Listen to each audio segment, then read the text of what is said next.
You have decided to watch another episode of Prototype. Welcome. This is episode 20, and as you can see on your screen here, we have ourselves a custom game mode that has yet to be discussed.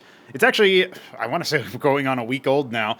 It's called Omnipresence. It was commissioned by Ben Taberski, and it was an idea that he had for allowing you to basically have all three races in one game, so you'd start out with two of each worker and go from there. Now, since then, we did end up making some balance changes and tech tree changes, so actually Zerg in particular is a little bit weak in this game mode, since, you basically have to build a HelltRYKS now, but we'll talk about that a little bit later, because that's actually the main subject of this episode. I just thought it would be cool and flashy to have, a new structure on screen and all that.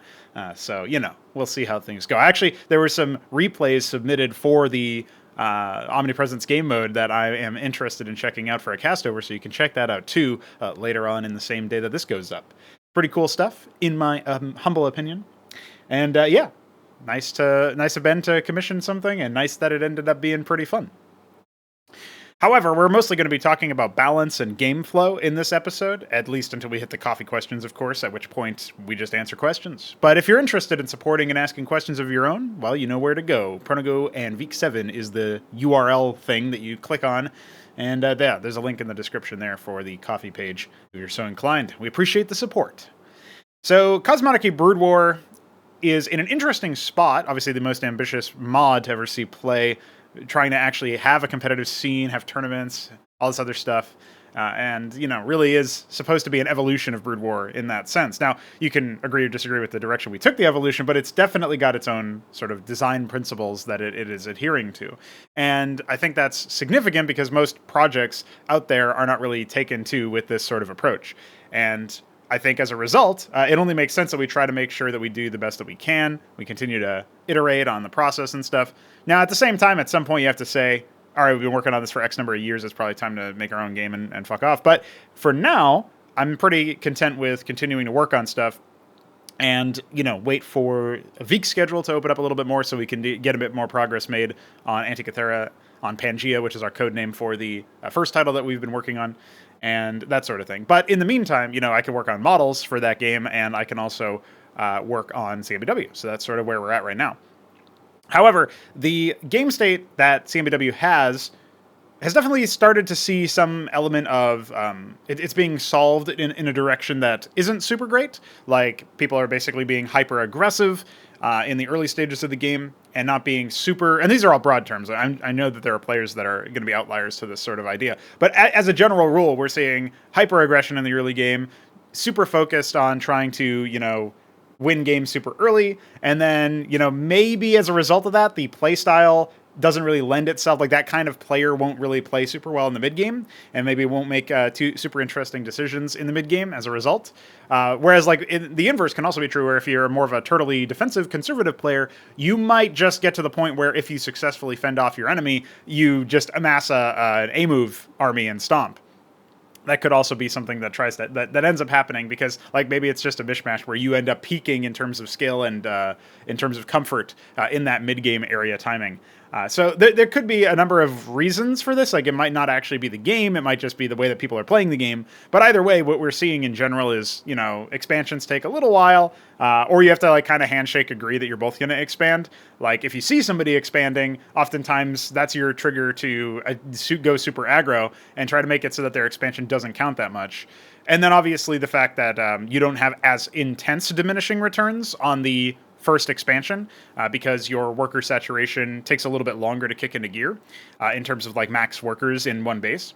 I thought about a couple of different ways we could maybe target that and tackle that particular problem, but we'll talk about that anyway. We're just sort of laying out our current grievances. The worker counts are also too high in general, and that might sound contradictory with the previous statement where I was saying that you don't get to the point of worker saturation enough. But it's more that the worker production queues are too universal and too ubiquitous. As a result, you're not really going to have too much efficacy from harassment. I've said this before in games like we had a Fraudarchy where we played a 6-player FFA that ended up getting casted by Mesk, and I told both Veek and 3Crow, I think, on separate occasions, I was like, dude, I'm Terran. It doesn't matter how many workers you kill. But, like, even in that moment, obviously that sounds really dumb to say and shouldn't be the case. I know this is the case in stuff like, well, it's not that it doesn't matter in CMBW, and it's not that it doesn't matter in StarCraft 2, but in StarCraft 2, Zerg in particular can rebuild workers really well. So if you get to the point where you're in the mid game and you wipe out like an entire worker line, they probably have enough larva injects that they can just remax it pretty instantaneously. So it's only a temporary nuisance, and they ended up banking a lot just because of their race, because they have that larva production, and because there's a supply cap. There's not really an incentive to build more units after a certain point.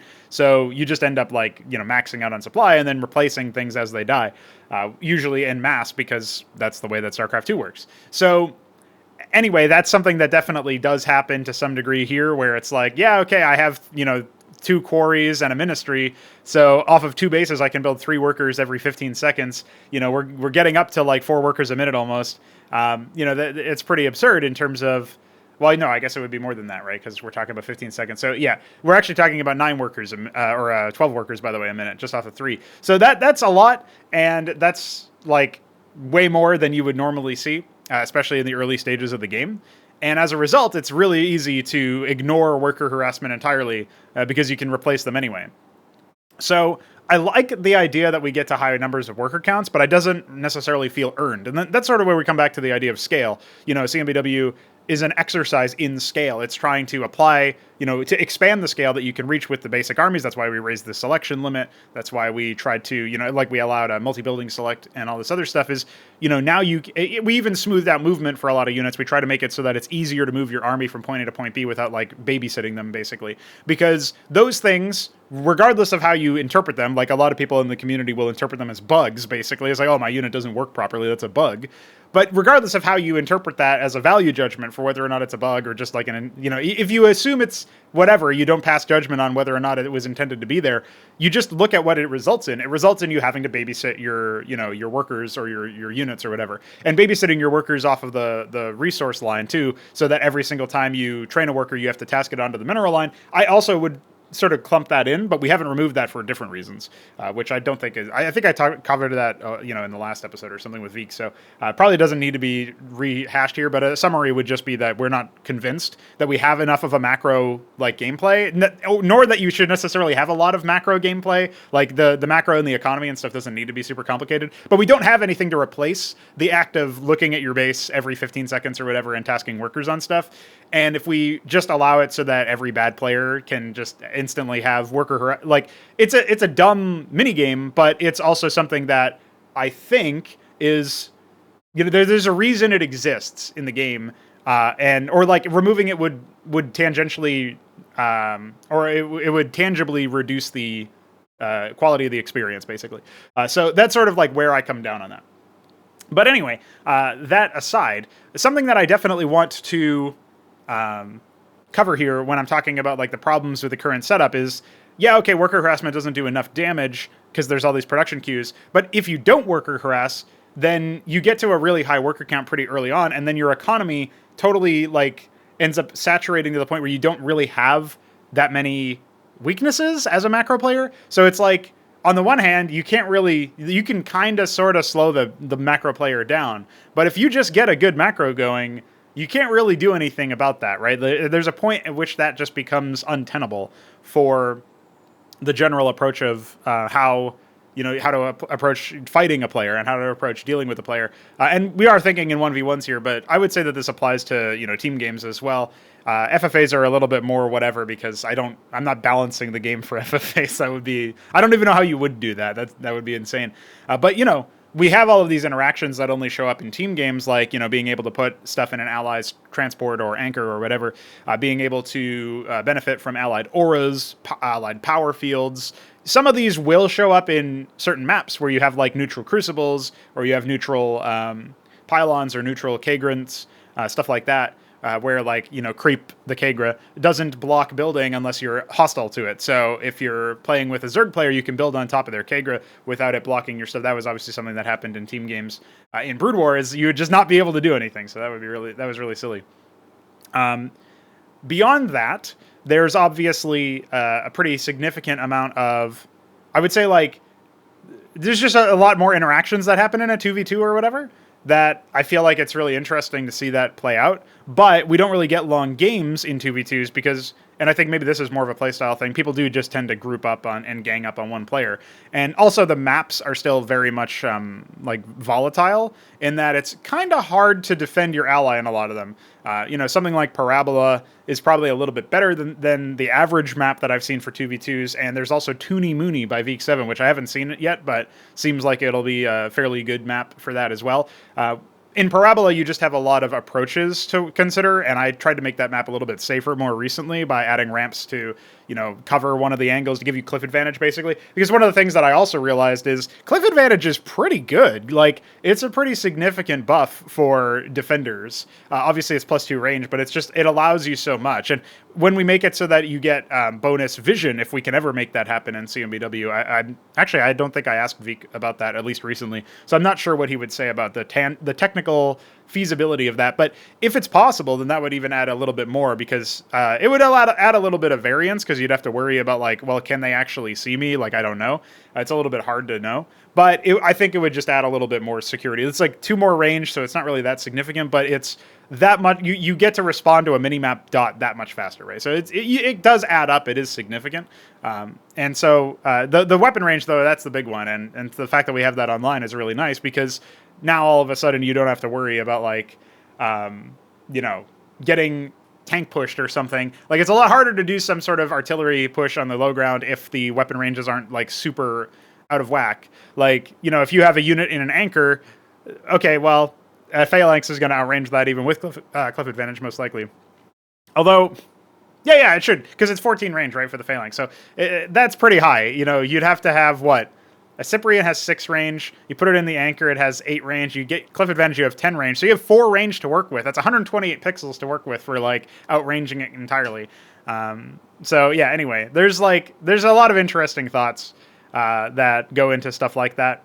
I feel like the current game state, if you survive the early game, it can be really interesting. But a lot of the times, players have done some really crippling things either to themselves through their build order by being super aggressive, or to their opponents, again, by being super aggressive, that you end up in a situation where you're not really able to do too much after the first 8 to 10 minutes of the game.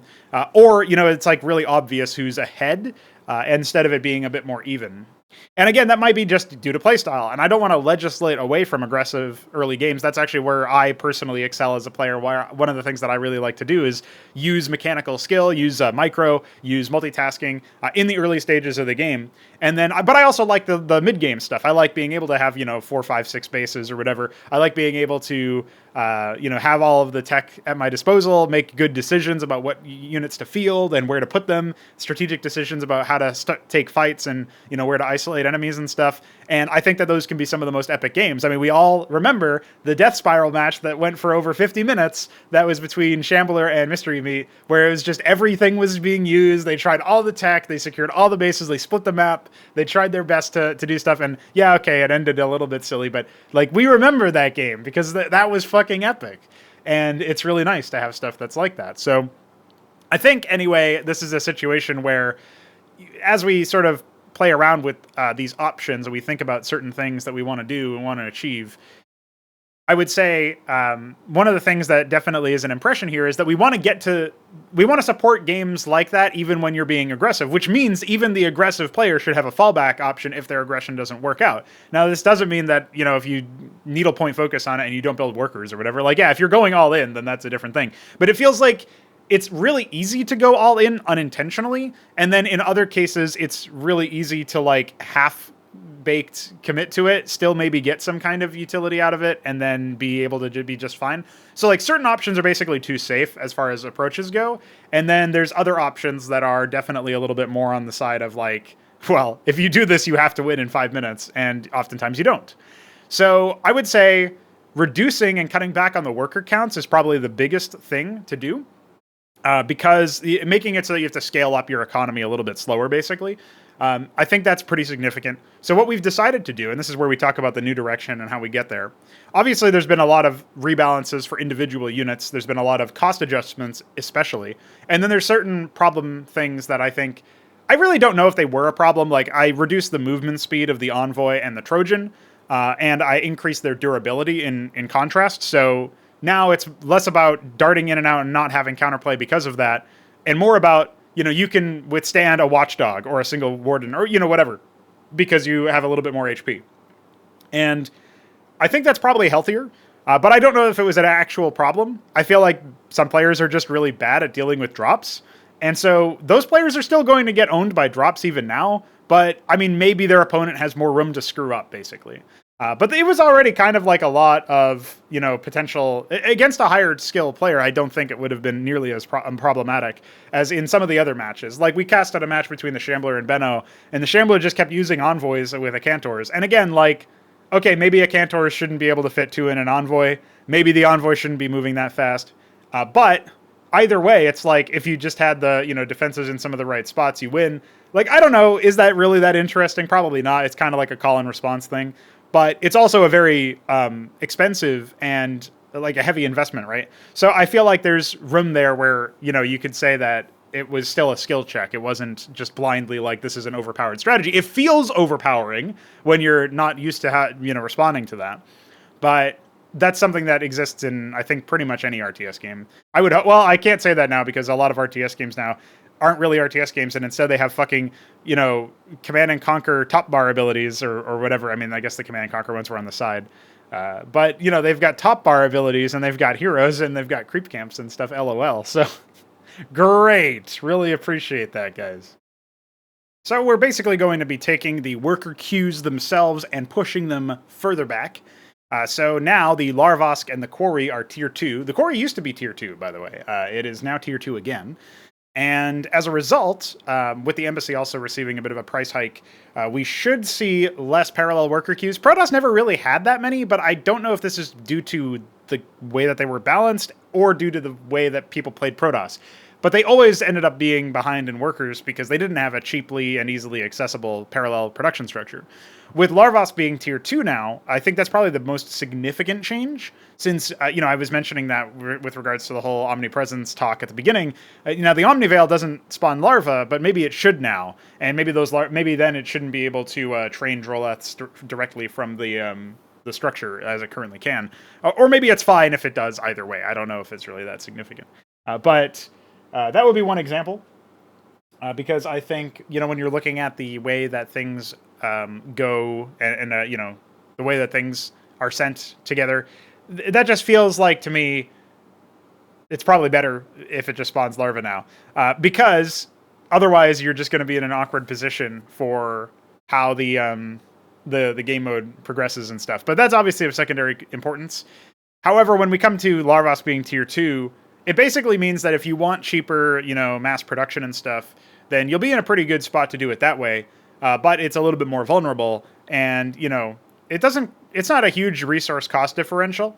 Now, the one thing that has been pointed out, obviously, is that, the Larvos can't get Oxel larva from a Kaffirlosk, and it can't turn into a Gaftalosk where it has twice as much larva. Now, at least the Kaffirl one, we were planning on making it so that there's an Oxel Cesiant at some point, back when we were calling them colonies instead of Cesiants. We were planning on there being a larval colony and then an Oxel colony.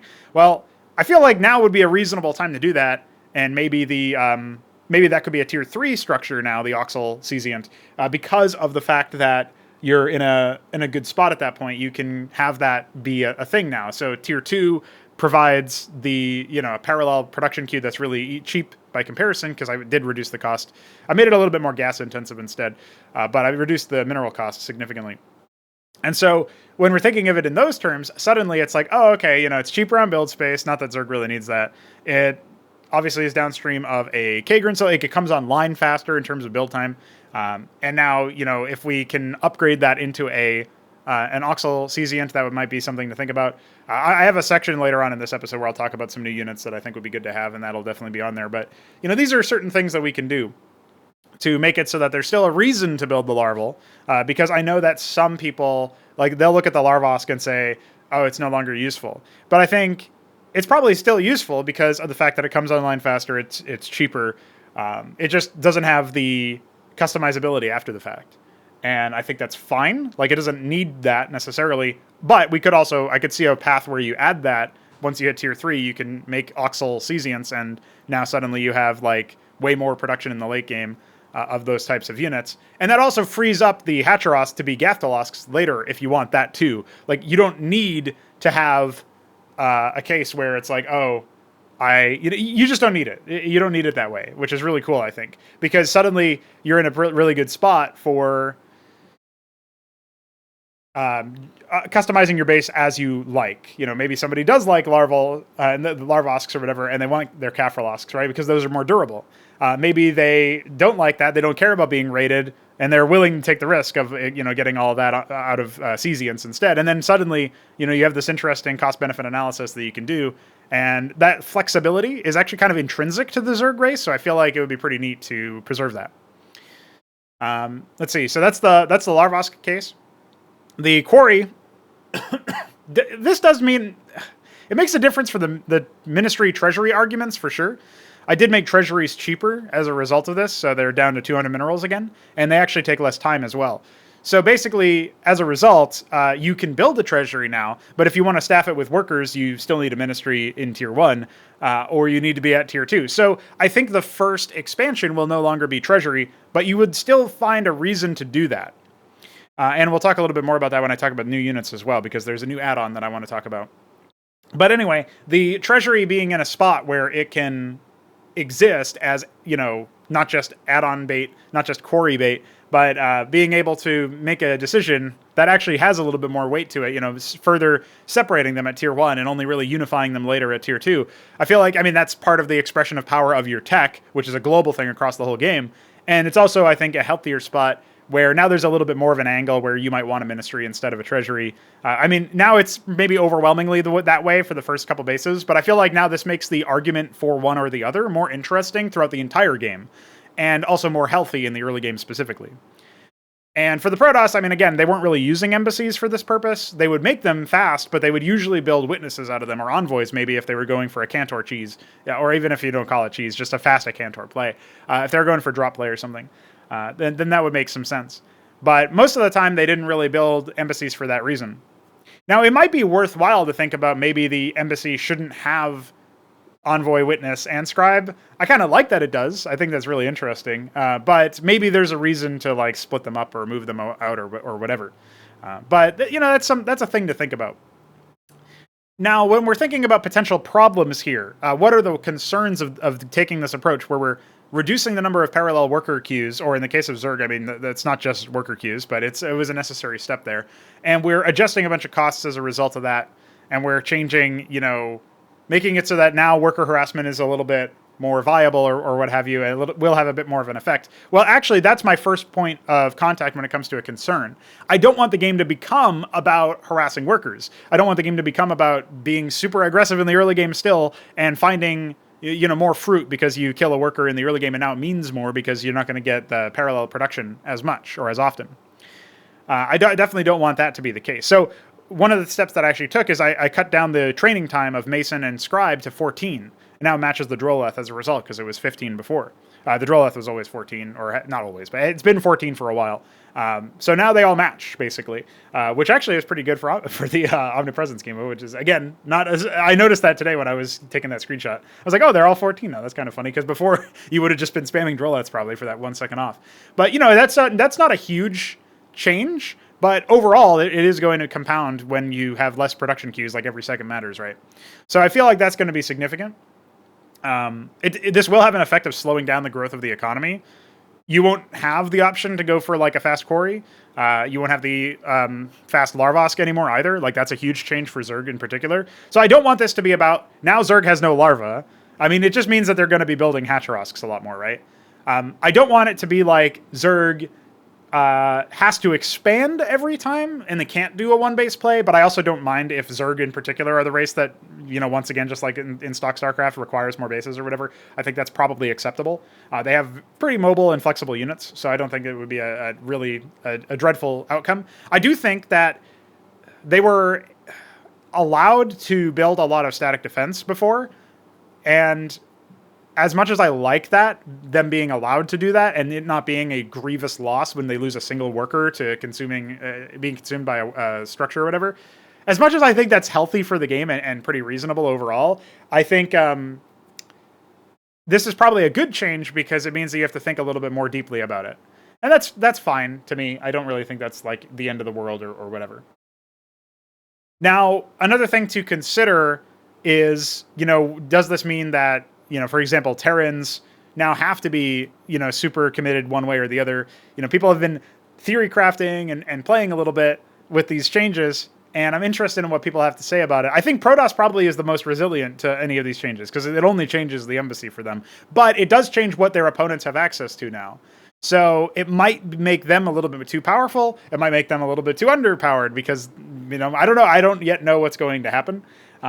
But basically, I think like my ideal change here, the ideal outcome is that early aggression is now rewarded if it's successful a little bit more reliably, but it still doesn't result in the end of the game because behind it, they've cut workers and, or just they haven't been able to scale up workers as fast as they were before. So they can't run away with the game as fast. It's weird because you're making individual workers matter more, but you're also reducing the overall count and growth rate. So it kind of feels like it would balance itself out maybe, but that's the ideal. We'll see how that goes in practice, of course.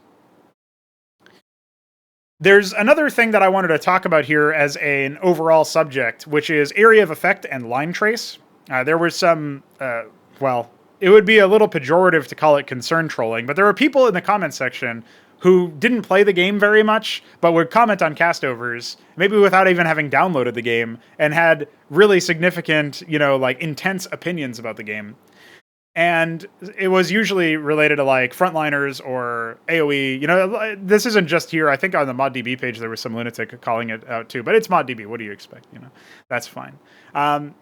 However, it was a genuine topic of discussion by people who are actually invested in the project and have some skin in the game when they say stuff.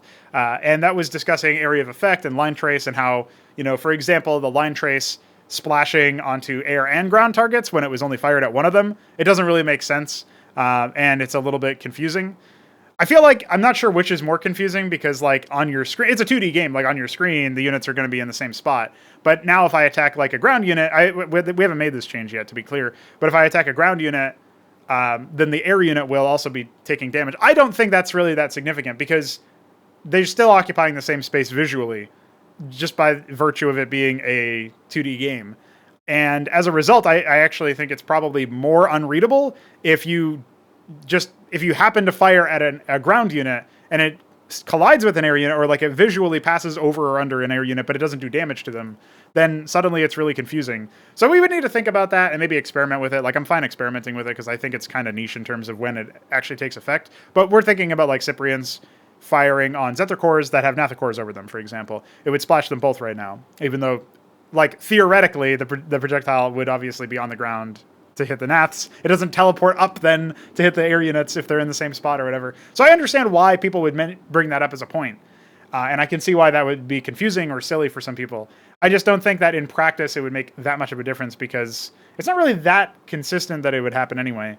Maybe once or twice a game or something in the early stages that might happen. And then, AoE and stuff like that in general has been a point of contention.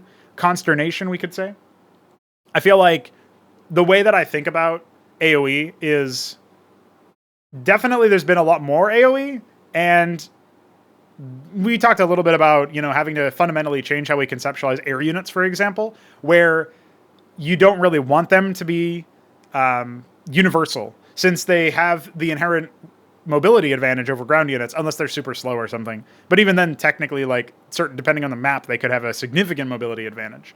So when we're thinking of it in those terms, like the Hippogriff was a big target of a lot of people's frustrations because when you get enough of them, it's really hard to even approach them. And I think the answer to that is probably to make them a bit more specialized. No matter what the air unit is in question, it probably shouldn't be able to deal splash damage to air units and ground units. So for example, the Gorga Core has a dedicated anti-air attack now that doesn't deal splash. It's single target. And it's kind of weak, actually. So I think, for example, I was able to kill a Gorga Core with 4 Naths. I think you could probably do that anyway, even like with enough micro or whatever, but it wasn't really that difficult to do now because you don't have to worry about destacking them or whatever. And that should tell you like, oh, okay, this unit doesn't do that much damage to air units, right? So it's not a complete absence. Like, it can overwhelm small numbers of air units, but it's still clearly more specialized towards ground targets. And I think that's probably fine. You know, I could just remove the air attack entirely, and maybe that would even make it better, because it would ignore air units and just use its ground weapon to like kill workers or something. But I think we're going to experiment with this as an approach. And then, you know, for the Hippogriff, maybe it fires a different attack. Like, the line trace might be only ground, right? Because it's a, you know, an artillery air unit. So having it only target ground things like buildings, for example, makes sense. And then we can have it fire, you know, rockets or some different lasers or whatever the fuck at air units. And, you know, we have source access to that model, so we can make adjustments to it. I mean, it needs adjustments anyway. It's one of them that doesn't have the new coloration and stuff from Solstice's work, because it's a very large asset. I actually tried to do it and the Paladin with the new methodology, but they're so large that it becomes really obvious that it's not like a genuine texture. So we would need more work on that for sure, either on the model level or on the texture level. Hey, I actually did buy a material pack recently from Blender Bros. I can't remember what it's called. I think it's Material Works or something. So maybe I can use that for this purpose, actually, now that I think about it. But I haven't tried to use it just yet. We were definitely going to save that for like cinematic models and the larger ones anyway, since it's not really necessary for the small ones. So we can kind of just use the process that we already have. But that's another aside. Now, for the AoE and line trace stuff, yeah, I think basically just specializing the unit, making it so that it's a little bit more recognizing the inherent utility of being an air unit, and also separately, because obviously some ground units like the Cyprian have been affected by this, having a line trace attack. You know, the Sentinel can only attack ground units with its line trace, and even it can feel pretty powerful, maybe too much. Now, when we're thinking about something like a Cyprian, it can attack ground and air, and I think removing the ability to attack air would be pretty bad for the gameplay. But I also think that simply adjusting it recently to be 50 minerals, 50 gas instead of 75-25 is a pretty good move, because now you're delaying tech when you make a Cyprian. And now if you're massing Cyprians, it's because you feel like you can. Now, this might actually be too much of a nerf to the unit, but we'll see how it goes and we'll see how it evolves. That, I think, is more fair and more interesting than, you know, gutting its ability to be effective, because then it becomes like it has to become like a lot of the other units. It has to become more mobile or more durable and just deal less damage. I kind of like that it's a heavy hitter, but has some significant weaknesses when it's surrounded or when it's, you know, dealt with a high armor target or something. You know, there's a whole conversation about line trace. Should it just reduce its damage output or its something like that? And I think the only line trace, like kinetic penetration, system-wide rework that I would be partial to is basically Shroud Piercer for the Penumbra. For those who don't know, units that are hit by the pierced, like this projectile, I think doesn't actually work the same way as kinetic pen, or maybe it does now, but it's like it doesn't matter because it has a lot of armor pen, so it's like really hard to not pierce. But if you get pierced by it, you deal 50% damage. You take half damage. Now, I think what I would do is I would revise this so that you deal full damage to the actual target, but it always penetrates, and when it penetrates, it deals half damage. Or maybe it only penetrates if, you know, just the same rules as currently, where it has to have greater than or equal to the number of armor. And so that way, basically, if you attack a Zethar Core and there's 5 Zethar Cores behind it, you'll still penetrate as much as you can reach with that projectile, but you only be dealing half damage. So that actually would add up pretty considerably, considering the fact that, you know, well, I guess the armor doesn't really factor into this calculation, but it's 2 times 5 damage for the Cyprian. So suddenly you're dealing, you know, 2.5 damage per pierced shot instead of 5. So that would be pretty significant. And maybe then we could reset the cost back to 75-25. But that would be something to think about if this one doesn't work out. Or, you know, maybe I just end up pulling the trigger on that separately because I think it's probably a little bit healthier. I want something that basically results in consistent damage expectations no matter what happens. Well, as long as you factor in the stats and stuff, right? Like, I still think it would be really cool to have armor factor into the calculations and armor penetration as a result, because I think that allows you to do interesting things, like suddenly you can do stuff like have Harakans penetrate the armor or rend the armor. You can have stuff like, you know, the Azazel boost the armor. You know, there's probably going to be a lot more in the realm of like armor benefit and stuff. And I feel like that's interesting and shouldn't just be thrown out because the current system maybe has some abuse cases, or just has some cases where it's like your damage input or output goes up really, really massively depending on some conditions that might be a little niche or might happen enough times that it will happen no matter what in most games, but maybe only once in that game or something, but it can still be really impactful. So, there's a couple of ideas that I like in there. I really like the idea that you still deal full damage guaranteed to the target, but if you pierce, then any target pierced will... I guess it would be like full damage to the first target struck, and then everyone that gets pierced is, 50%. And I feel like we can do that technically. So it would be something interesting to think about. It would unify the Shroud Piercer so that it's not just like this weird extra behavior that's really related to Kinetic Pen and really related to this whole interaction. So the penumbra doesn't feel like it exists on an island conceptually anymore, which is nice and attractive as a designer. It probably doesn't matter to most people. And I think it would also make it so that it would be less frustrating to field comps of low armor units against line trace compositions for Terran, because then you're still guaranteed that, you're going to take a lot of ambient damage, but it's not going to be as much. It's not going to be as intense. It will be exactly half as intense for any target that ends up getting pierced, beyond the first. So I think that would be good. Basically, that does seem pretty good the more I think about it. So we probably will end up pulling the trigger on that at some point later. But I'll consider I'll sit on it for a little bit because I want to see how the rest of these changes play out. And if we are dead set on making that change still, I'll have to think about how to rebalance or adjust the other aspects of the units. Like, do I lower the armor pen for the Sentinel? Do I adjust the damage for the Cyprian or something like that? I certainly will probably end up adjusting the cost back, so I have to think about that. Or maybe I won't, and I'll just make it so that even despite this change, it's still really powerful. And still justifies the 50 gas, stuff like that, right? So, there's things to think about. And I think that it would be good to see how that one evolves over time. So, watch that space, watch that conceptual space and think about, we are thinking about these things.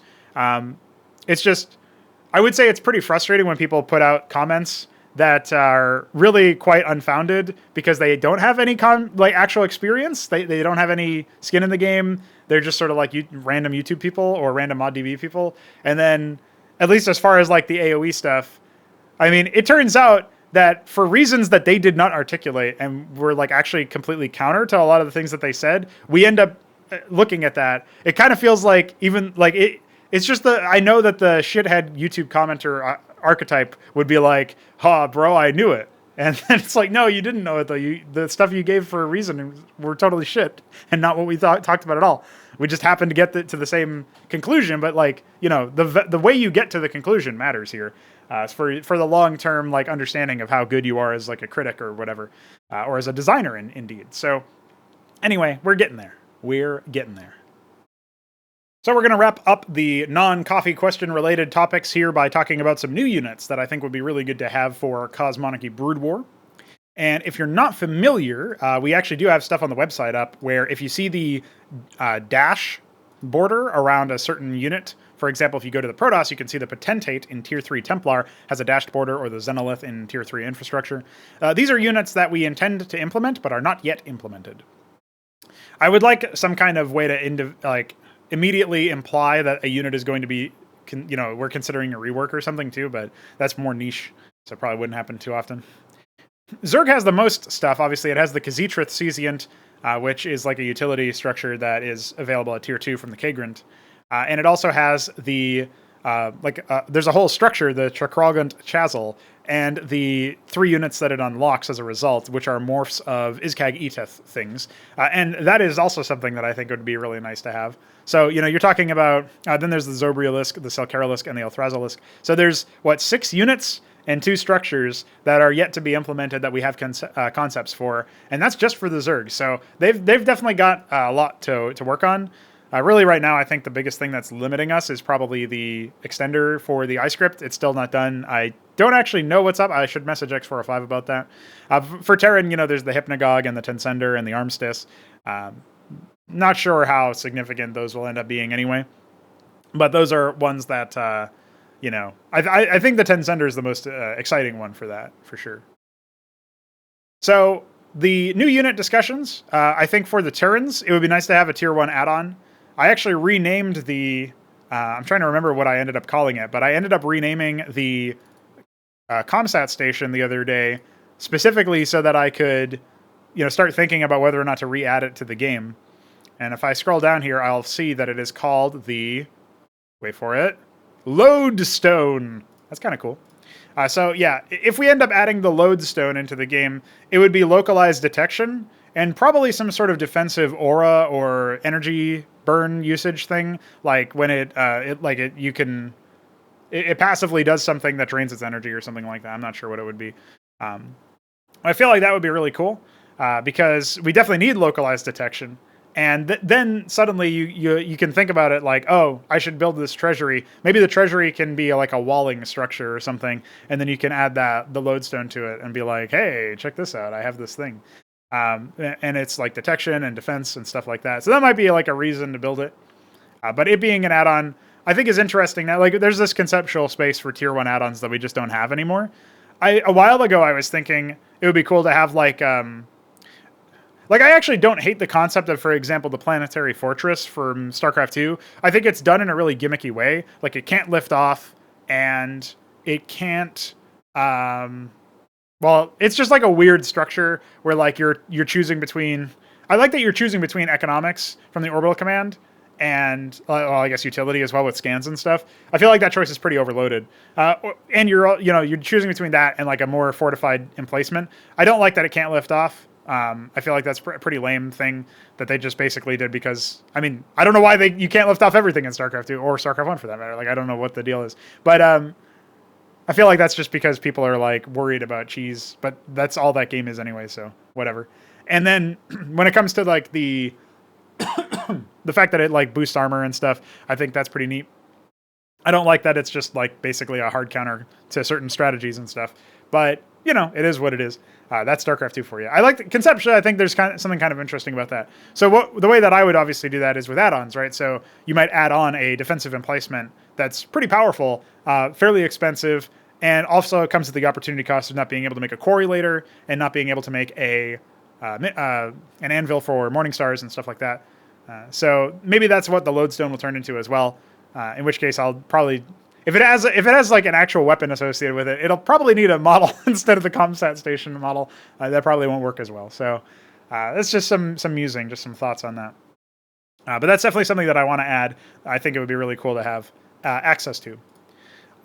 The Protoss side, I actually don't know yet what I'm thinking about this. People have said that the air for Protoss, the air situation is pretty bad. I think instead of adding a new unit immediately, I'd probably just want to start consolidating the tech trees a little bit. Like maybe we just end up axing the Cenotaph and making it so that the Gateway trains the Legionnaire and the Hierophant. But I don't know how we would go about restricting them. Like, at the very least, it centralizes it, so you'd be seeing a lot more gateways, and you wouldn't...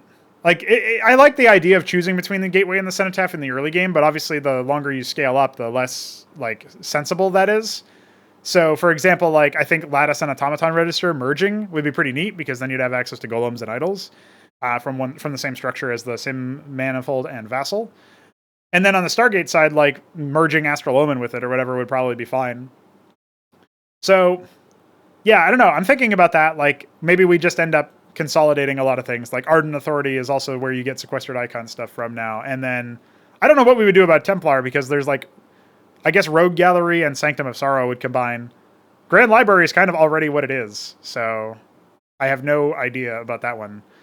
Maybe the Archon would end up on the Grand Library, and then the Uptecton and Patriarch can go to the Prostration stage or something. I don't know. I'd have to think about that one. And then obviously, like, I guess Monument of Sin would be added to Fleet Beacon, or I guess maybe the opposite. I don't know. That's a thematic conflict, but it might also be fine to have those be separate structures, similar to the Synthetic Synod being separate. Like, it might be fine for like the high tier shit to be really separate. So yeah, I don't know. I'll think about that, but like maybe we just end up consolidating that. Like, unfortunately, the progress on the Protoss revision requires a lot of AI adjustments to make it so that it's actually functional. And then it also requires some requirement adjustments so that we can accurately read things. But it's not that complicated to make it work for players. It's really complicated to make it work for AI reliably. So we might end up doing a very poor man's version of that, where we simply just consolidate things and, as opposed to having the macro revision where, pylons actually warp stuff in. Because really the biggest concern is AI. So we'll see. Like maybe this is like a half step anyway towards that.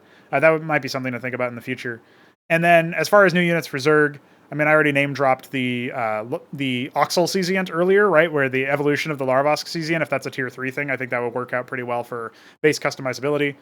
And then mostly, I think it would be nice to pad out like the existing stuff. So Zobrialisk, Selkarilisk, and Althrazalisk are all kind of like in a spot where if I add one, any of those units, it completes one of the rosters for like the Ultra Cavern. Now the Lakizalisk can mutate into the Zobrialisk once that's implemented. And the Selkarilisk is something that mutates from the Vilgoricor. So, having that in the game would be nice too. And then there's the Althrazalisk, obviously, which is a new unit that is supposed to be unlocked from the Elthist Mound. But currently the Elthist Mound only unlocks the Stratholeth. So, yeah, kind of a lame situation to be in there. But I think, yeah, as far as like brand new units go that aren't even on the website, it would probably end up being the Oxal Cesiant is the only thing that immediately comes to mind. I guess everything else is kind of spoken for, but, some of the other units might end up getting replaced at some point, right? Like maybe some of these concepts that I've got, I can like refine and revise so that they fill a niche that we clearly see is left vacant or could have more options for. On the Protoss side, we were talking about like, is their air too weak? Maybe it is. If that is the case, then we need to evaluate that separately and then maybe think about like where could another unit be added or what unit could maybe be, overhauled and revised into that role or something like that. So, these are all things and thoughts that we'll have over time. And I think that's probably it as far as things that I wanted to mention. There could be another unit that gets added to the Strident Stratum at some point. That's a genuine option at some point for Protoss. But other than that, I think we're probably in a good spot for them. Like, we'll see what happens when I do the tech crunch, so to speak, if you want to call it that. And I guess that brings us to coffee questions. So coffee questions are things that we add as perks for those who support us, either regularly just in general or from a monthly standpoint. There's a monthly sign up where every month, 1 month from your sign up, you'll be billed again and so on. And all of that stuff. So you can do that at certain tiers. But all of the tiers access questions. So if you are a supporter, this is how we give back. Obviously, Veek is very busy these days, so we weren't able to do a crow's nest anytime recently, but that might actually change. We'll see how he's able to reclaim some of his time now that he's getting used to it and, working on some family stuff and all that. So we'll see how things go for him. But he is the man that is not here right now and will not be answering your questions. But I will. I am a man. Our first question comes courtesy of Alexhandr. He asks, what event or events triggered the fuck it, this is it, I'm going to improve the RTS genre mode of thought? So, I think what triggered it was definitely, there was a general like arc where I started off, trying to edit maps and stuff, trying to update maps, make new ones for StarCraft 1 way back in when I was a kid. I have distinct memories of like my first time using Extra Edit before SCM Draft. I think it was definitely before SCM Draft 2 even existed, but I didn't know about SCM Draft until SCM Draft 2. So the original, if it was even functional, which I don't know how much it was, I didn't really see too much of that. I think I used, is it Starforge? There was some other editor that was like a competitor to SCM Draft that tried to make it so you could edit like unit ranges and stuff, but that didn't end up going anywhere, so I have no idea what's up with that. But anyway, I liked mapping. I always liked making custom content, and it started with StarCraft 1. But I also did stuff like Halo 3 Forge. I made a lot of maps. And I have a memory of some of my like map changes and stuff. Like there's the Foundry map that was basically like Forge World before Forge World, but it was all internal. And so you could make all sorts of wacky stuff. Like I think I made a mongoose race map and some shit like that. Obstacle course. I built a map that was like a fucking weird labyrinth of teleporters where the goal was to like get outside the map and like, because there's like all sorts of shit that you could do. And I remember really daydreaming about like being able to, place enemy AI and like customize them and stuff. But I have some memory of like seeing the Bungie would have these like favorites or whatever for the developers of Halo 3 would like put stuff on like, oh, we really liked this map, and so they put that on there. And I remember I have some memory of like seeing my map there, but honestly, it could have just been me like lying to seem more impressive and cool to my friends. Sometimes you can just incept and create new memories in your own head for that. So spoiler, if you used to be a pathological liar like me when I was a teen and a youth in general, that might actually be something that you remember as real, and it turns out it wasn't. So, that's not something I can really corroborate to my knowledge, but whatever. That is how it is. Now, as far as, this is just sort of context for the fact that I always like to make maps, but, I'd play custom campaigns, and I play even released product RTS campaigns, and I would think, dude, it's easy to do better than this. Like, it's not that hard. And even my methods of doing better were not very good, because for a while I avoided AI modding and a bunch of other stuff.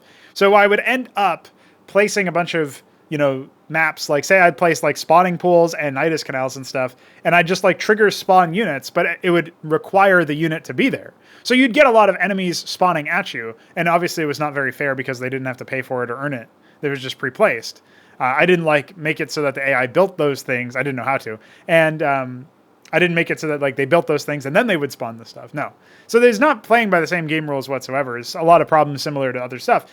But the key thing that I remember feeling was a significant improvement is that you had the opportunity to deny that. So it wasn't good by any means, but it was a step in the right direction where it's like, oh, if I destroy this, I'm taking away an asset. And that scales down the intensity of their attacks until like maybe more of them come online invisibly or whatever, which is obviously still bad for the player. But like that's one example of like one of the things that I used to do.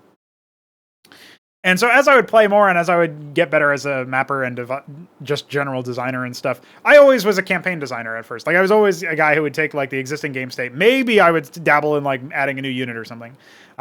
Maybe I'd customize existing units. Maybe I would add new upgrades. Maybe I'd do so stuff like that. Particularly when shit came down the pipe for remastered, I was more interested in doing stuff like that. But even then, in Consummate, there's like a custom upgrade for Goska. There's custom upgrades for the heroes when you're playing as Zerg, and there's a custom upgrade for Goska when you're playing as Terra, and that makes him a detector. That was just there for one map. It was really silly. I don't know why.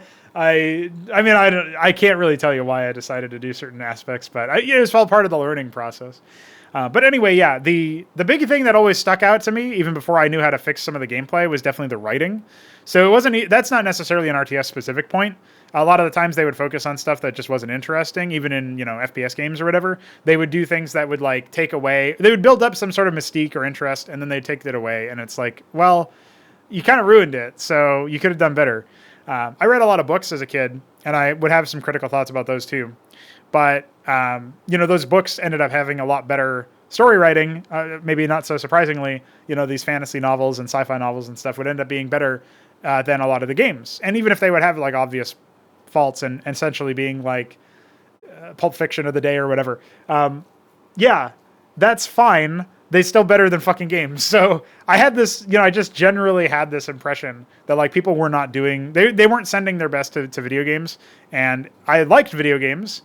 And I certainly liked when I would make improvements to video games through modding or making custom levels or whatever. One of the things that I did when I was playing the Halo series and I made custom maps is I would try to play them with people. There's no AI. You couldn't play with the AI or whatever because there's no fucking bot support because LOL. And I didn't know that bot support used to be a normal thing in shooters until way later. So this didn't stick out to me as anything other than like an annoyance. I didn't realize how stupid it was that they didn't have bot support. But yeah, there was no bot support in Halo. So I'd play with my friends from high school or whatever, and, we would play on these like custom versions of the maps and stuff. And I don't remember how good they were or if they were any good. I remember mostly just being the best Halo player of the group. So to me, I was like, oh, I'll just kill people all the time. And obviously I knew the map, so I had that advantage too. But, there were some interesting ideas buried in there as far as like, I had angles to take that I thought would be like, cool to play with and cool to experiment with. And, a lot of that is riffing on existing stuff. So you can see where the analogy is for custom campaigns and making custom content within somebody else's sphere. Whereas CMBW, as much as it is a mod of StarCraft, is also like there's a lot of divergences from the base game, a lot of changes, a lot of improvements, I would argue, but it's in a different direction. It's not like, I don't know how you would make StarCraft more StarCraft. Exactly. I feel like we did that in CMBW, but I think a lot of people would disagree because they'd be like, oh, you took away these things like the units being stupid in certain circumstances. Obviously, they're still stupid in other circumstances. You took away things like, upgrades and researches, and you took away, selection limits, and you added multi-building select and stuff, which I guess is a selection limit unto itself. Like, you took away so much stuff, but in my opinion, that allows StarCraft to be more StarCraft. So I don't know. I always liked that part of CMBW. Anyway, what triggered it was probably just this slow boil of experimenting, dabbling, making my own shit, seeing it's good, what's good about it and what's bad about it. And then also being able to see what's good about, existing stuff, but most crucially, what's bad about it. And I think a part of that is also, I wouldn't necessarily look back at things now and say, like, I thought everything was a net improvement or like a global improvement. It was like so obvious you should do this thing. But now I think it's probably just an orthogonal move. It's different. It's not necessarily, I think it's better for the kind of game I want to make, but I'm the designer, so of course that makes sense. I wouldn't make a game I didn't want to make, at least not intentionally. And when we have had stuff that I don't like about, for example, CMBW, I'd change it, right? So, yeah, I think that's a pretty significant move there in the right direction, where I started to think about it now more as like, yeah, I was really fed up and I wasn't satisfied, so I made my own thing. But it was my own thing. It wasn't like derivative of something else at the end of the day. I mean, technically a mod is, and technically all the custom campaigns were and stuff, but it was still executed in my own vision. And my own vision has obviously evolved over time a lot. I look back at in Consummate and I can't help but cringe at the level design and even some of like the writing and stuff like that. So, that sort of stuff. So yeah. I can't really point to a specific moment, but I definitely remember, Halo 3 was definitely pretty significant because it was like another vector of experimentation from a different game, a different genre, gameplay genre. It was definitely, StarCraft making custom campaigns and custom content and stuff, and seeing how bad the campaigns were, seeing how bad StarCraft 2 especially was. Warcraft 3 I just never really cared about, but played some customs in there. Didn't really make too much stuff in there.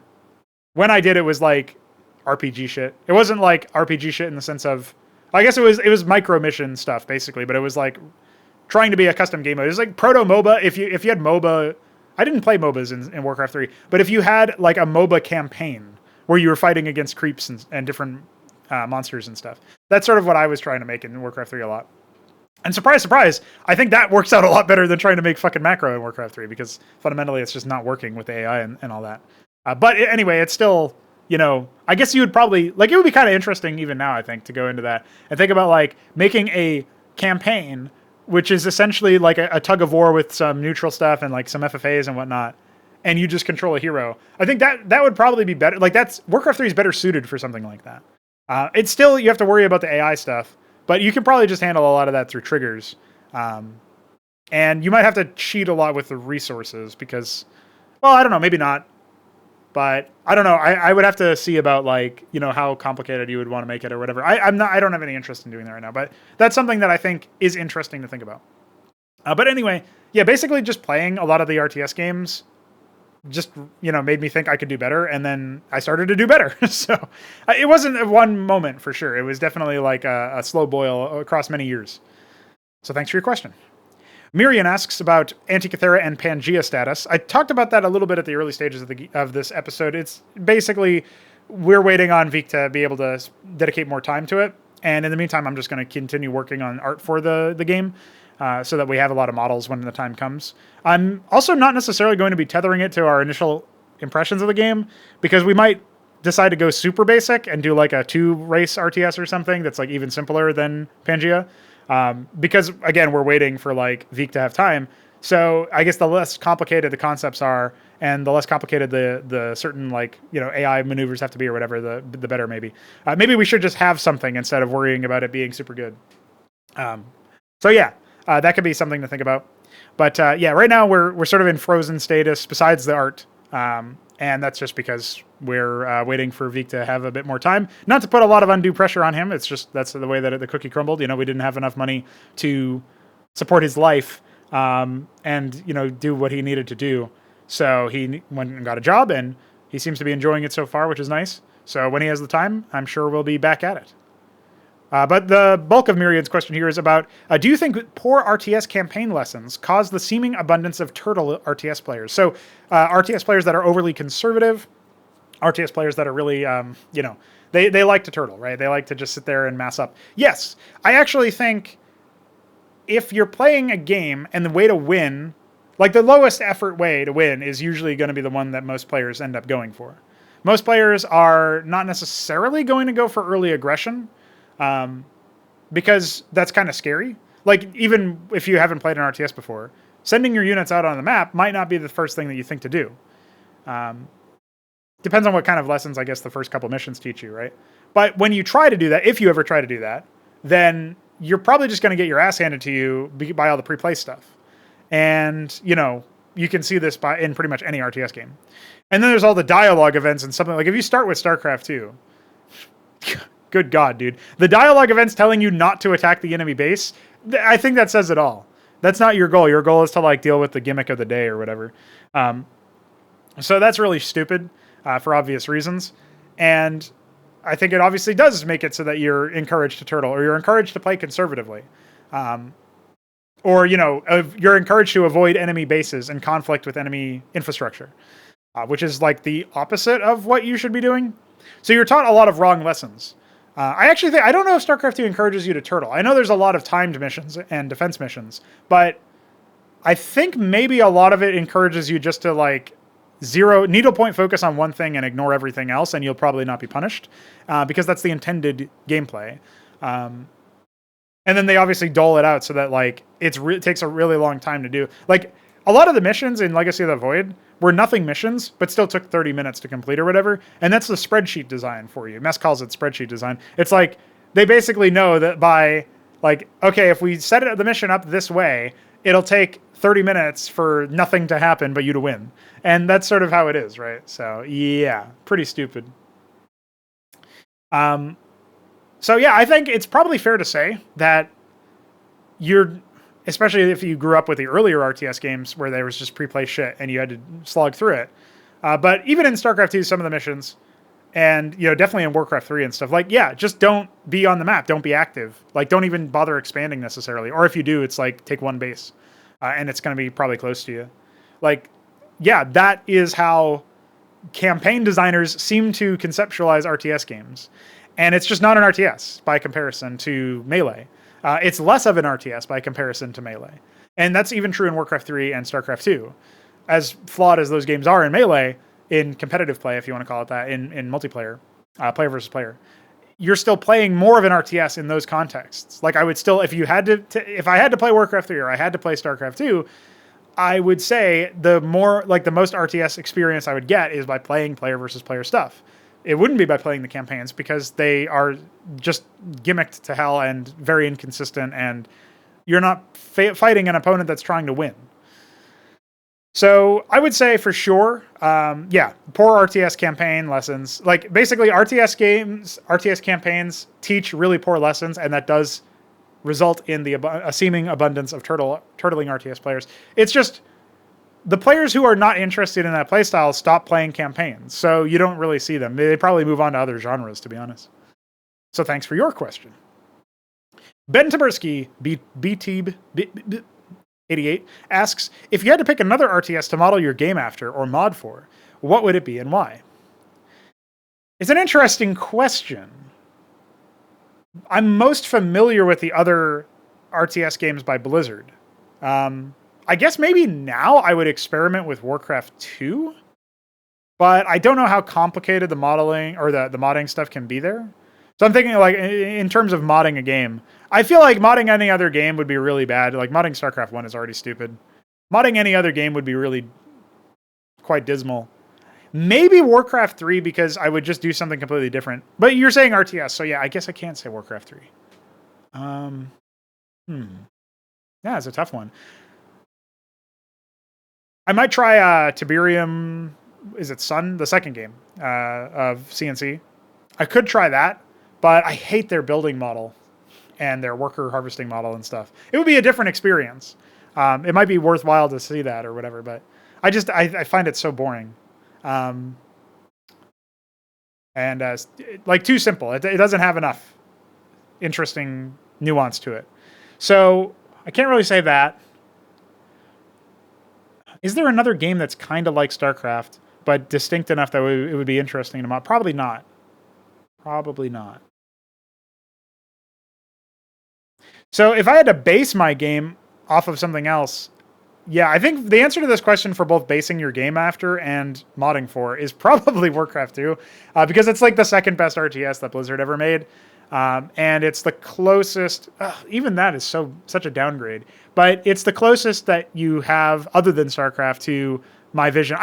I could maybe see Armies of Exego, but I think of Armies of Exego as like, I mean, I don't think you could mod that game anyway, but if you could, maybe.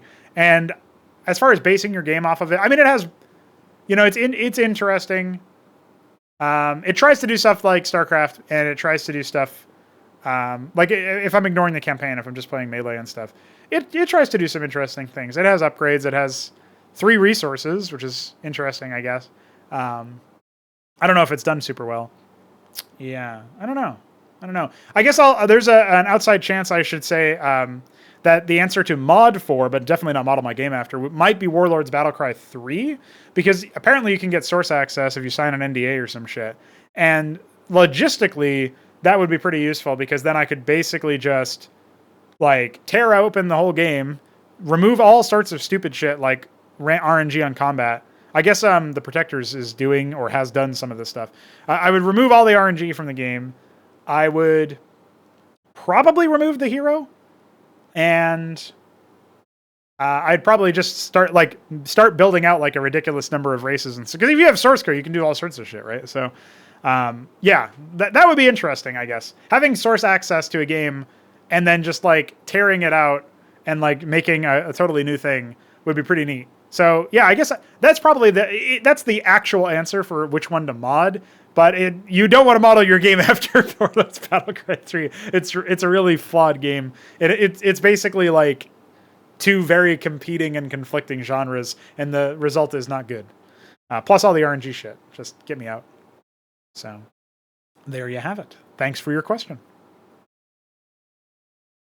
All right, that's the last of my water. Let's continue on with the questions. The Shambler asks, if you were offered to do a crossover with Xibalba and any other major setting in fiction, which would you choose and why? And he goes on to ask about like how I might unify them or combine them or introduce Xibalba to the other one or whatever. Okay, so there's a couple of obvious ones that I have to discount. StarCraft being the obvious one, since that's what I'm modding right now. I just don't think it would be like Xibalba is enormous, guys. Like in terms of the scope of what you're adding in, you're not like taking one race or regency or whatever and moving that into the game. You're talking about 20 regencies and probably like 30, 40 races of unique thing or entity or whatever, and you're talking about so much shit that you have to add in and make room for. Then the benefit of Xibalba is that you could start with the more conventional stuff and get into the super weird shit later, because the super weird shit is not as active. It's just, it is there. So you have to eventually acknowledge it, but it doesn't need to be activated super early on. So as far as like introducing things go, you'd probably have like Ember Seat and Sifi, I don't know, stuff like that. Maybe the first thing, funnily enough, that you might see is like a Rosellium drone or something, like a scout party of Rosellium that are like gathering data and sending signals back, and then like somebody monitors the Rosellium, like I don't know, the Githrovans or something, and so they follow suit, and stuff like that. Like maybe that could be like the flashpoint, like this is the inciting incident for how things get merged in that sense or whatever. But because it's so huge, I would want to pick something where it doesn't dwarf everything else and has some interesting things to play off of, but still has enough excuse me, differences between what it contains and what the new setting contains, right?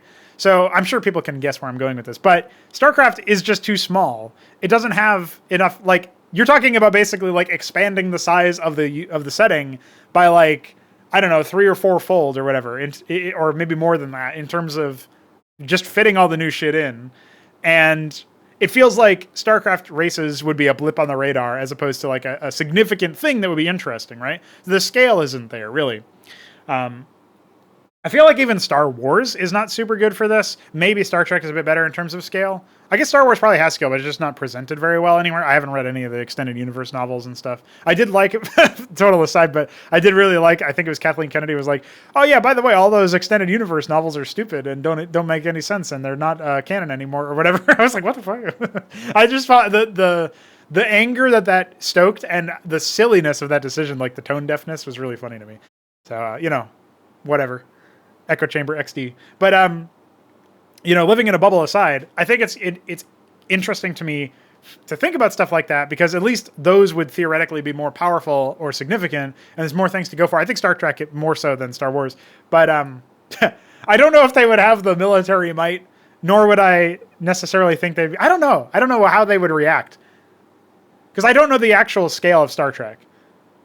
Like, would it be that all of the combined might of all of the different races and species and interest groups and stuff, would they all combine to make like one regency or less than a regency? Or would they actually be like, distinct regencies in terms of power, like comparing the power levels? I'm not saying that it has to be a dick measuring contest. I'm just saying like you have to make sure that there's room for it. So I still feel like Star Trek is probably too small, but I don't have as complete a knowledge of that as I do for like StarCraft, obviously, or even Star Wars for that matter. So I don't think you can really do any of those. Yeah, I think the answer is probably obvious. Like, I didn't want to say Warhammer 40k because I feel like, well, I don't know. I feel like there's some things that people would think of as really similar. Like, I think a lot of people would probably think of the rune as like a meditation or riff on orcs, but there's very distinct differences there. Maybe the same would be true for like Kolopoazos and Chaos, but I feel like those are just completely different. I'm not sure. Maybe... would there be a lot of comparisons? Like, I don't know. I think there's like a lot of really interesting differences because like there's nothing really like the Imperium of Man. Maybe the closest you get is like a more nice and like happy and defensive and like well-meaning.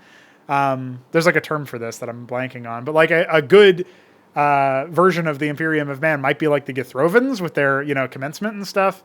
Benevolent, that's what I was thinking of. Like, maybe that would be, but that's still interesting. That's a pretty interesting distinction, even if there is that. And I still think that they're so different that it probably wouldn't matter. I don't know. Maybe somebody more familiar with Warhammer 40k and who also is familiar with Xibalba. Like, I think Shambler, for example, would be like this. Maybe Myrian as well. They might have like, oh yeah, well, obviously like the tower, exactly like the fucking Thruk. They're not, obviously. I'm just pulling shit out of my ass. But that's kind of interesting. I feel like Warhammer 40k is the only setting that has the scale in which it might be even, or one of them might be slightly bigger. I feel like Xibalba would be the one that would be on the bigger side, but I only know that. Nobody else does. So I understand if that sounds like an absurd statement to make, because Warhammer 40k is much more established, obviously. So that's an interesting one. I feel like, yeah, you could definitely have some really interesting crossovers there. Yeah, I think 40k would probably be the one because it's the one that makes the most sense. Like the other ones, I would need to omit a lot of stuff from Xibalba in order to make it work because otherwise I'm just like, I would feel like I'm like, oh, look at me, I'm King Dong over here with my big ass setting that I'm forcing into this tiny hole, and it's like, well, it's just not very nice. It's not very elegant, I guess is the way to put it. Whereas Warhammer 40k is more even keeled and has a lot of interesting things that are not in Xibalba, and Xibalba has a lot of interesting things that are not in Warhammer 40k, and I feel like the interplay there could be really neat. So, like, Necrons are maybe the closest analog they have to something like, what is it? The Rosellium, but even then they're very different, right? Like, they have spirits and stuff or whatever, like they have consciousnesses, whereas the Rosellium do not. So that would be interesting to see what they would say. Like, obviously there's like the tech priests and stuff too that would, I'm sure that like everything in the setting would be really interested in seeing that. I think maybe the Orla Thray might throw some people for a loop and they might think that they're very similar to like Zerg or to Tyranids. But I don't know that much about Tyranids actually, but it doesn't seem like Tyranids are similar to Orla Thray, at least in their genetic composition, where like individual like cells of Orla Thray are like different entities in that sense. So like the closest analog to the Orla Thray, I think, in established sci-fi is apparently the Hunters, and maybe some other thing from Halo 3, or Halo in general. I was saying Halo 3 because I said Halo 3 earlier. Halo has Hunters, and they're made up of worms, and each one of those worms is like a different thing, I think. That's what I remember reading about in one of the shitty Halo books.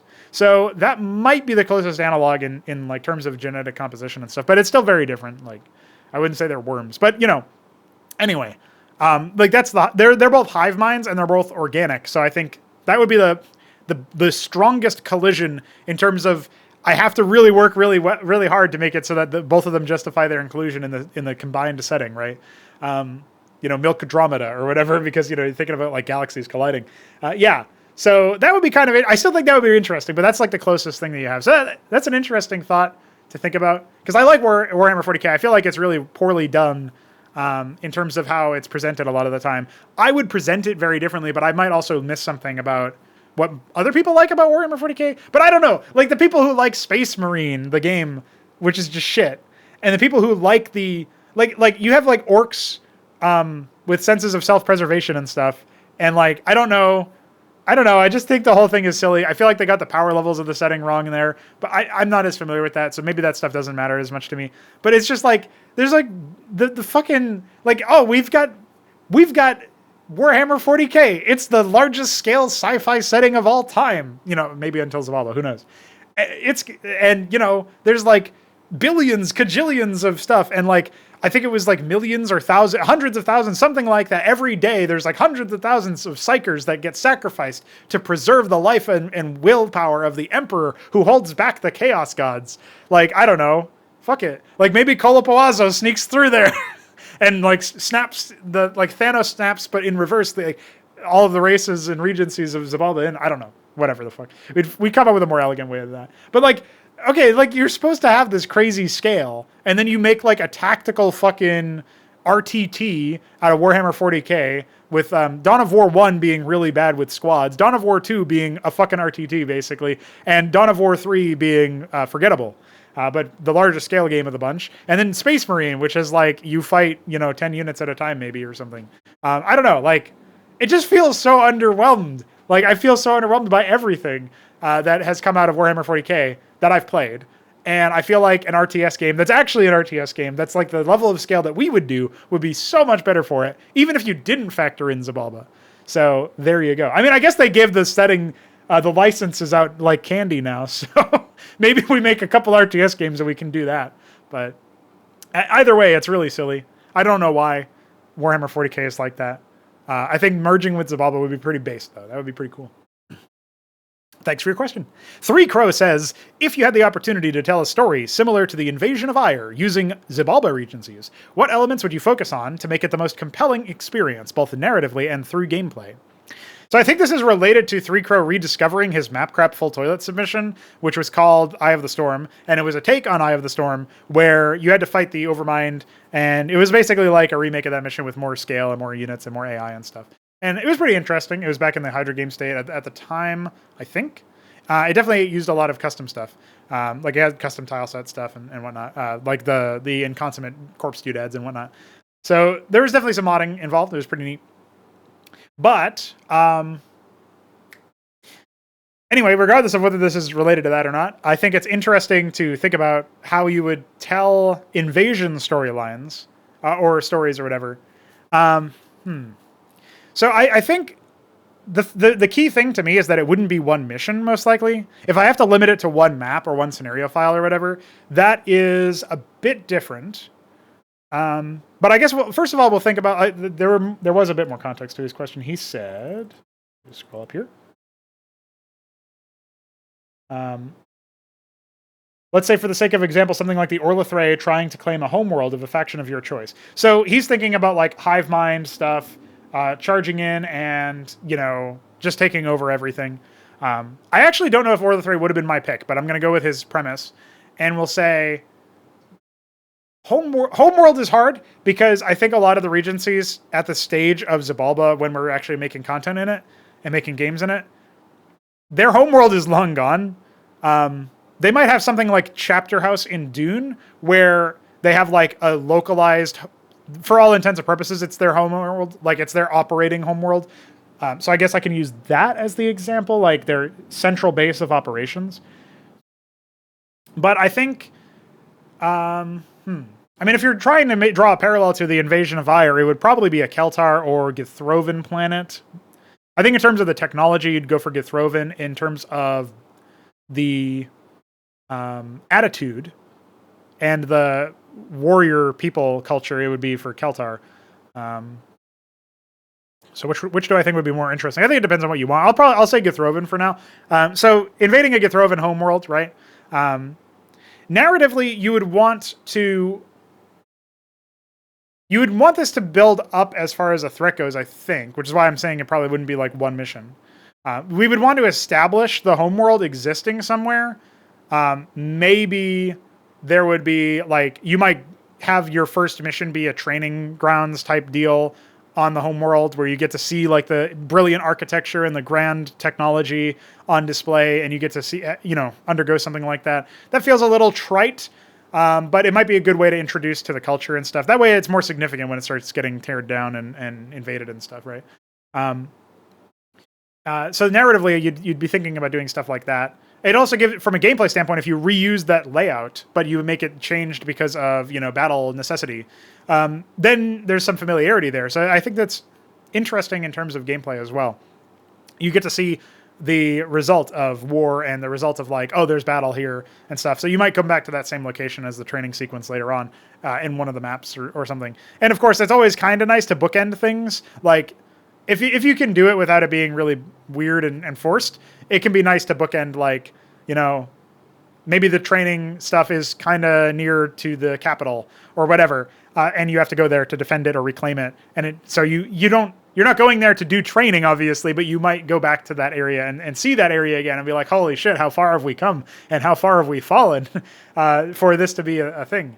And so that's kind of interesting. It's narratively compelling to, for humans in general, I think, to have like, you end where you started, but you're very different now. You go back to where you came from and you're changed forever. And maybe the place you came from is changed forever. That's like a common archetype in storytelling. So I think about that probably. And the start would definitely be like, as soon as you get out of the training sequence, you'd probably want to be engaging with Orlithrae or have them be present in the plot.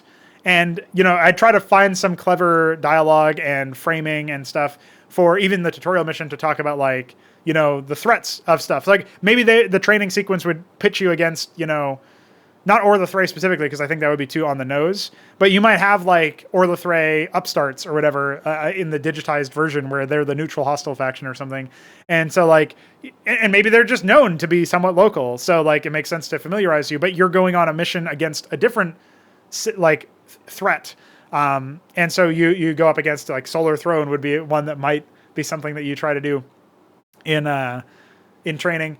Maybe it would just be like Rosellium or Rune or some other, pesky regency that can't be reasoned with, that you don't have to feel bad about, like, engaging in battle. Maybe they would try to prepare you for that emotional detachment. I'm not exactly sure. That's more of a cultural question for the Githrovan. But either way, it would be interesting to see stuff like that, I think.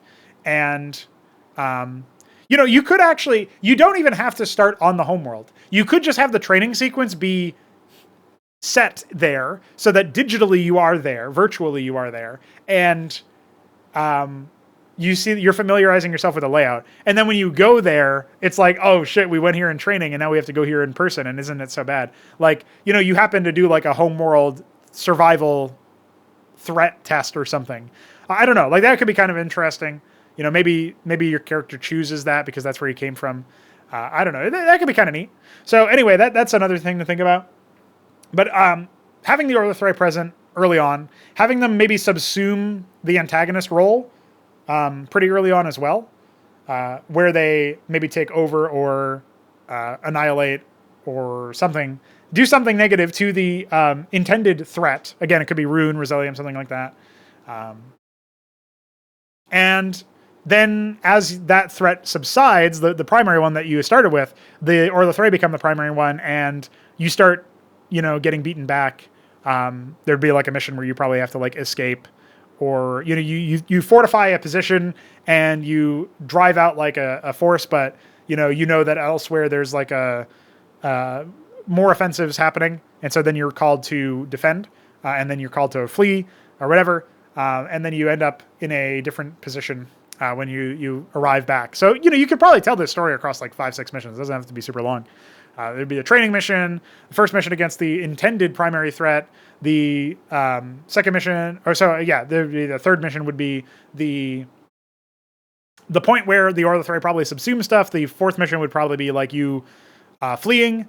The fifth mission would be the defense, and maybe like there would be a sixth mission where maybe it happens, the invasion happens at that point or something. You could probably take or leave a sixth mission depending on how you flesh out the rest of the points. The only thing there is that might not be super narratively significant is like maybe the it doesn't feel like it's about the Orthothray until halfway through. And then like you'd have to think about how to phrase that. That's why I was saying you have to have intelligent dialogue, intelligent framing, stuff like that where, it feels correct, at least when they look back at it. So that's how I would handle it narratively. As far as gameplay goes, though, like specifically an invasion mission, I think you would want AIs arriving, like squads or whatever, individual, what would you say? Like players worth, like, having a base and then harvesting resources and stuff. That arriving over time and communicating with the rest of the... And actually, it could be kind of interesting if they were owned by the same player conceptually or technically or whatever, because then it feels like they're all hive mind together. So that could be kind of neat if it's like... But, I don't know how you would show that. Like, the differences in tech and stuff would be pretty stark. Like, a new arrival comes in. Should they benefit from the tech, from the old arrivals? Should they have to build up their own? Like, that would be a separate question to think about. But either way, having them, arrive with bases ready to go and, ready to start contributing to the war effort as they pop in, I think that would be a constant effort. And you'd probably want really large-scale stuff. So this is where the Antikythera player limit would come in quite handy, because you would probably want like 7 allies or something, or like 5 allies, and then so you're talking about like 6 to 8 Githrovan players, and then or the Thray start bombarding the planet and taking over stuff and dealing with just a ridiculous number where you get like 12 or 14 or some crazy number of like. You could get to that level totally. And talk about a unit limit, right? We need to make sure our engine's performing. But that would be something to think about for sure. As far as gameplay goes, beyond just having a large number of enemies to worry about, I think you'd want to be able to like isolate access points and maybe secure areas. So you talk about like territory that would be, you try to like secure a region. Maybe this would allow an ally to arrive. Maybe this would... And like when you unlock, a new landing site for an ally, you can choose to take it yourself or give it to them or something. I don't know. Maybe there would be you can just lock out entire segments of the population or something so that they can evacuate. That might be your main goal. Like maybe initially it starts out as containment and then it shifts afterwards to no, let's just fucking defend for as long as possible.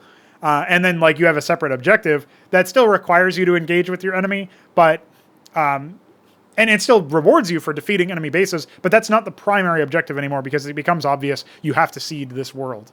And by seed, I mean CEDE, not SEED. They're seeding the world, you're seeding the world, if you know what I mean. So, yeah, that's sort of what I'm getting at. I think having that shift where it becomes obvious that it's a hopeless battle to try to hold control of the planet is really compelling. Can be really compelling if you do it right. So I would definitely be doing that. I'd be aiming for that. Mission failure states and stuff I'm not sure about. Like, maybe you only succeed if you evacuate everybody. But that can maybe be frustrating depending on how it's implemented, so I'm not sure. Maybe it would just be a mission where you... Like, the point is that you cannot win, really. So you just have to evacuate when you can, and then that leaves your characters in kind of limbo or whatever. The Githrovans end up... Like, it's a story about the Orthothray winning, and you're not the Orthothray. So, despite all of your victories hitherto, having that be... I think that would be narratively impactful as well, but like in a meta way, where it's like, oh, I couldn't win the last mission. It's just not possible. Not through conventional means. The victories have to be reframed as we evacuated people, and we escaped ourselves with our lives, and we've lived to fight another day, and we can rebuild, another glorious home world, away from home. Because again, I think homeworlds by this point are kind of an outdated concept in the setting, but you can reestablish a base of operations, right? So that's a bit of a pitch, I guess. It turned into a campaign pitch, but hopefully it was enough interest there for 3Crow. I don't know if he can use it anymore. If he wants to build something in CMBW or whatever, I'm not sure how much of that he can use, but it might give him some narrative ideas anyway, and maybe he can derive some gameplay ideas through that. You know, I'm thinking about like fighting in the streets and stuff, how urban warfare ends up being super messy. Trying to encapsulate that would be really neat, I think. So maybe you can have a lot of pathways and stuff, but I'm not sure how annoying that would be. So you'd have to balance that. Thanks for your question.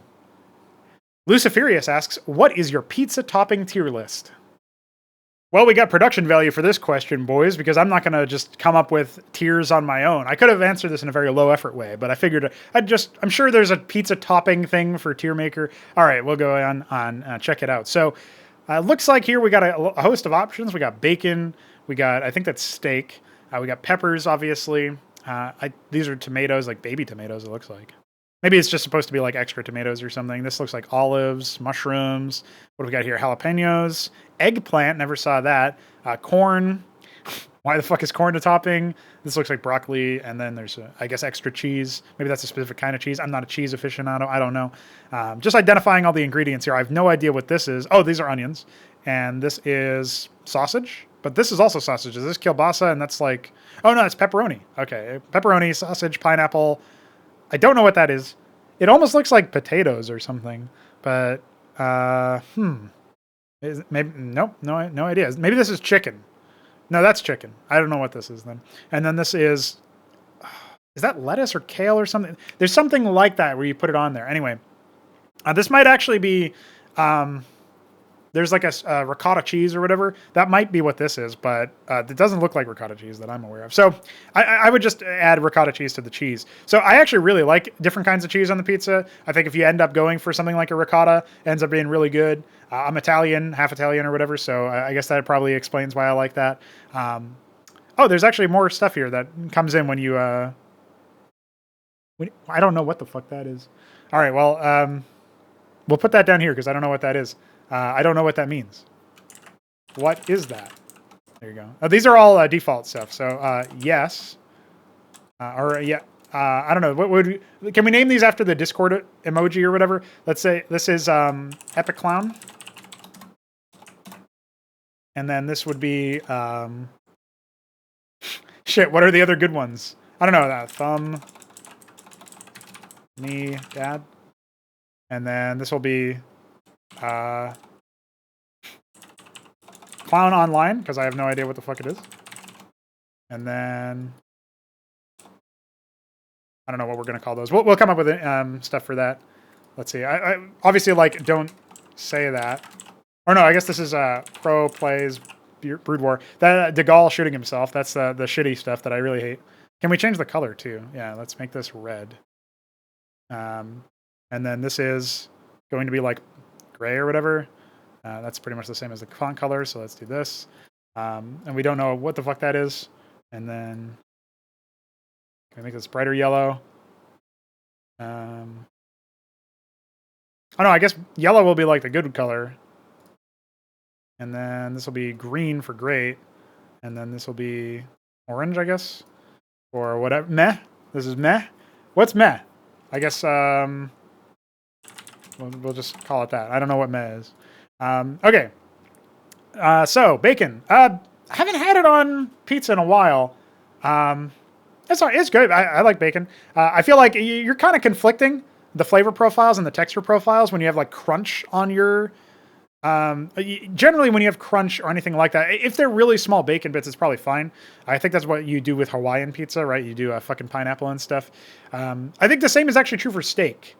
So maybe we'll put this in mid because I have no idea how you'd get chewy steak in the middle of your pizza and then think that that's like a good combo. I like these things independent of each other. I love steak and I like bacon, but I'll say I don't like peppers usually. Maybe I just have had the wrong peppers, but banana peppers I've had on pizza before. It's not my favorite. And then broccoli, I feel like broccoli is kind of in the same category of like, I don't know. This is conflicting flavor profiles or conflicting texture profiles, but it's not bad. Like I would say this is probably the highest tier for that, whereas like steak is the lowest tier for that.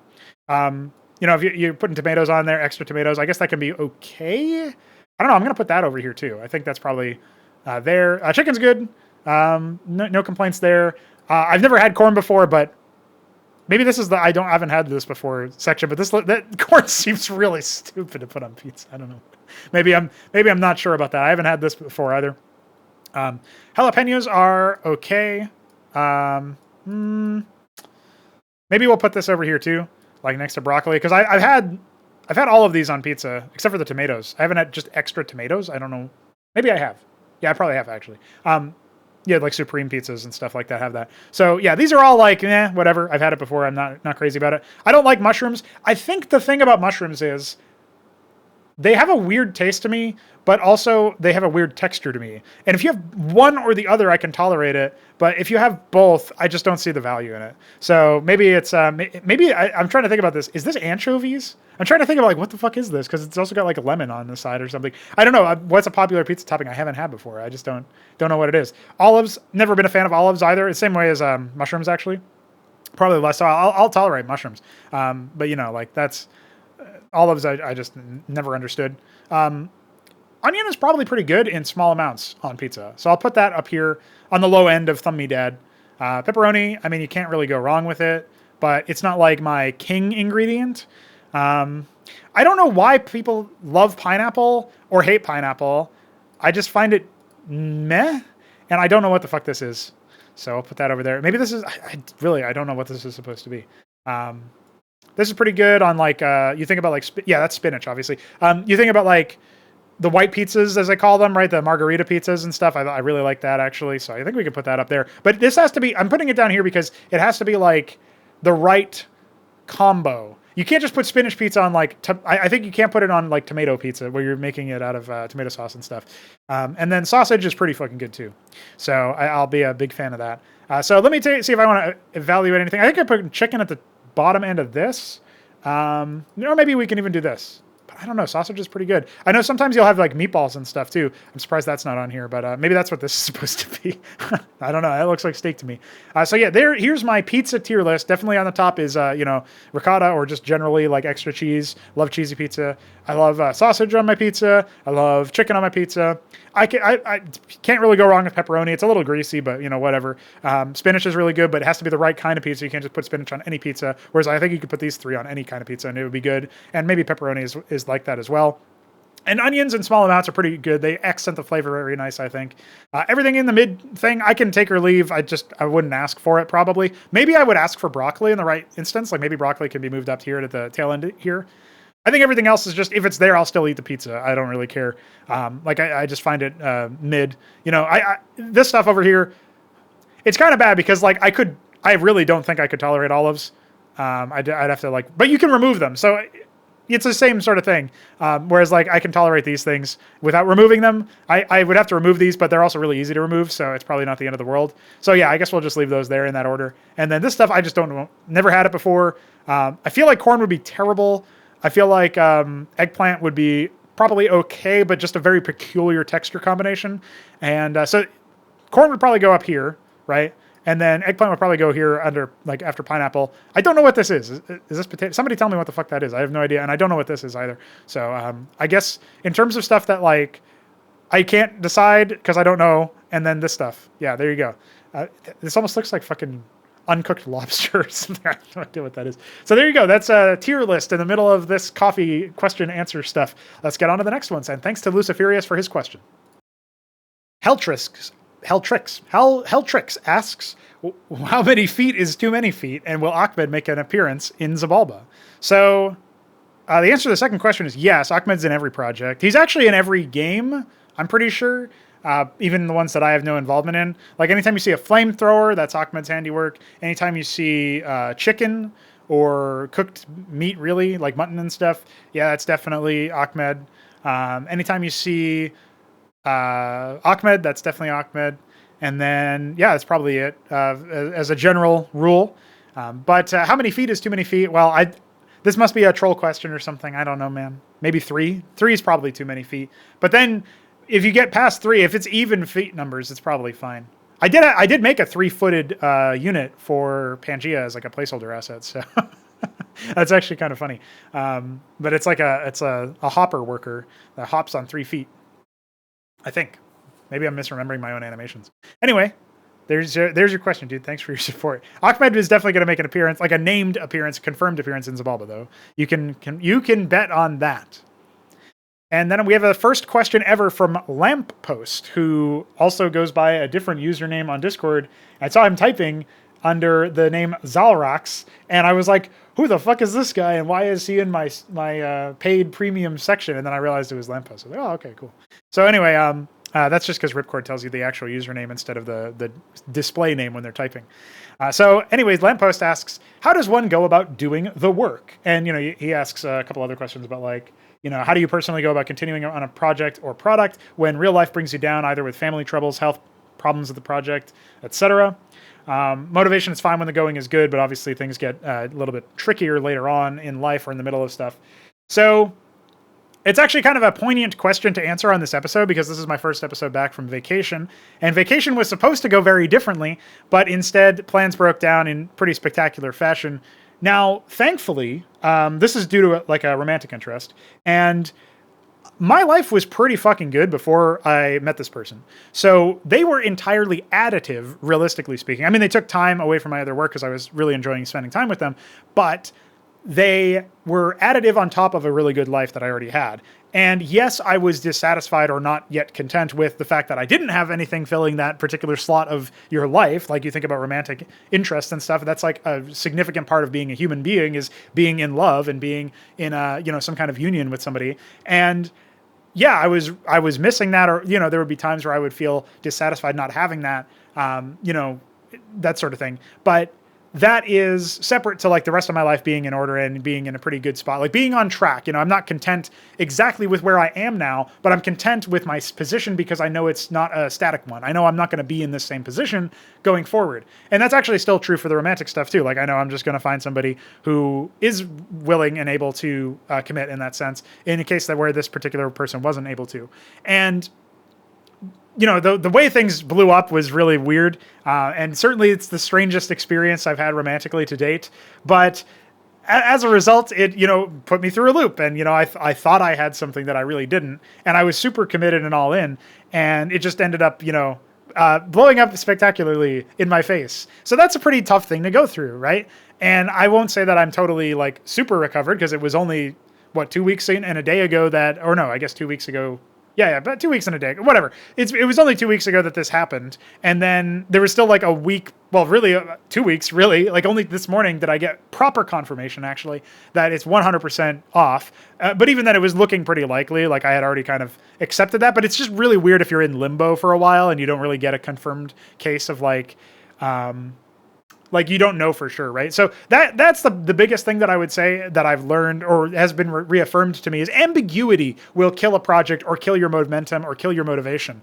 Ambiguity, where you're not sure what to do or where to go or where you stand in life in general, is really bad. So if you can remove and minimize ambiguity as much as possible, then that's sort of like what you have to do. Like, the lesson that I learned from this encounter was definitely related to that. It's like, okay, I could have been back on track and back to work and done more stuff a lot sooner had I just decided in my own head what was unambiguous, and then allowed myself to potentially be surprised later if it wasn't that way. But it ended up being that way anyway, so I just sort of wasted like a week at least. And I won't say it was a total waste, because I was able to decompress and I was able to actually take time off of work and stuff, and it was good. It was productive for that sense. But it was definitely like not as good as it could have been, and not as clear-headed as I could have been. So it's just poignant timing here. It's good timing, serendipitous timing, because I'm recovering from that, and I'm in a pretty good spot. Like, I'm recording this podcast. I'm going to be doing a stream later. I'm going to be doing a cast over if my voice fucking holds. Obviously, it's not doing that so far, but I just haven't had a lot of water today. So that's why, I think. And as a result, you're going to end up getting more work from me, which is good. Like, a couple days of Smash here, get some good progress on CMBW, ship a release version and all that stuff. So, the one thing that didn't change throughout this experience is, even though it was bad, even though it was an emotional low, I still had my work. I still had my community. I still had my family. I still had all the stuff that was in order and was good before I met the person. And while I was meeting the person, they were still there too, right? They were involved and they were happy, and, everything was looking pretty good. So you get this experience where, okay, something bad happens. If the rest of your life is in order, which happens from your own personal effort and growth, you will be okay. And really, even if it's not in order yet, you can put it in order and then you will be okay. So a stoic mindset of you will be okay no matter what happens, which I think I always knew from the Stoics, but I picked up on by watching Charisma on Command, because there's a thing that one of the hosts said, Charlie, I don't know if he's there anymore. He doesn't do videos anymore, I don't think. But Charlie in that channel said that, I'm blanking on his last name, but that's his name. This is his first name. He says, remember that no matter what happens when you're like approaching a woman, for example, as a man, and trying to ask them out on a date or whatever. And this also applies the other way around, but most of the time it's men approaching women. No matter what happens when you're in such a situation, you're going to be okay. Like everything about you is still the same, even if they say no. So the fear of rejection is like kind of unfounded in that sense, because you could just talk to somebody and then you'll be fine if they say no, because you're still you. You still got everything else you got. If the rest of your life is looking pretty good, then not everything is riding on one decision. That's the key to success for long-term discipline and long-term interaction. It's like, dude, just get your rest of your life in order. Yeah, you can pursue these interactions, and you probably should, but if they don't go the way that you want them to go, if something blows up unexpectedly, or if it's just, you get rejected a lot. Like, I mean, I'll put it to you this way. In the field of like making games and making stuff, like, yeah, I've had a lot more misses than hits. It's just that my hits are like in such a good amount in terms of quality that it tells me I'm on the right track. Like, I enjoy my hits so much that I want to make more hits, and that means making some more misses. And so, yeah, that's true, like romantically. That's true, like in life in general. So how does one go about doing the work when the going gets tough? You just set everything in your life in order so that if it's not, it doesn't have to be a romantic thing. If you have a health issue, like there were some other examples from what Lamppost said, if there's family troubles, if you have problems with a project where you can't really figure things out, try to eliminate as much ambiguity as possible and try to fortify your life so that if something bad happens, it's not like you could lose everything, because your everything is not one or two things. It's the totality of your life. You have family, community, you have, work people, people you work together with and stuff like that, right? You have this collaboration effort, and then you have like your interests, your hobbies, you have your career for whatever your career might be, or your education if you're in schooling and stuff. Like you have things that are calling to you. You have things that you can do. You have things that make you happy or give you peace. And if you have all of those in order, you don't need any one of those things to preserve no matter what. Like, you are fortified in that sense, and you will withstand it, and you will be okay, even if it's momentarily bad. And there's nothing wrong with saying, I need to take a break. I took this week off, which, I mean, I still work during that week, but whatever. I took about a week off, and, I recorded a bunch of videos still and did a bunch of work on CMBW and all this other stuff, but it was much less output than I was used to. There were actual days where I did nothing, which I had not done in years. And it's okay to do that if you need to, or if it seems like it would be a wise decision. And particularly after some bad news happens, or also to make room for good news. Like the original plan was to travel down a meter. So in that context, it's like, oh, okay, well, that didn't happen. So, but if that had happened, then I would have done even less work because I would have been busy. So like, that's a different angle too, right? To think about it in those terms, it's like, yeah, things could be really different. Things could have gone very differently. Like, no matter what happens, if it's good or bad, you can come back to the project afterwards feeling a bit more recharged. So yeah, just fortify the rest of your life. Try to remove ambiguity where you can. Those are like the two wholesale lessons. But also like listen to your body and listen to yourself. Listen to what you need to do. If something bad happens in your life, don't beat yourself up over not being able to work through it. Sometimes you just got to take a break. And as a result, I think that closes out our questions. So thanks to Lamppost for his question, and thanks to everybody for their questions overall, and their continued support of our neck of the woods in terms of game design and product design and videos and all this other stuff. And that will close out the show entirely. So we do have some exciting stuff to go through for CMBW. I want to make some more units, and I want to make some more changes to the game. I will be doing a development stream later today, but that just dates the video. So just check the schedule on the Discord server. If you're not in there already, you can hop in and check the schedule in Manifest Todd, which is a great name for a channel. And that will tell you when I'm streaming next, or when I'm planning on streaming, or whatever. And so you can check that out at your leisure and enjoy the show. Enjoy the work. Do the work. And I'll see you next time. Don't die.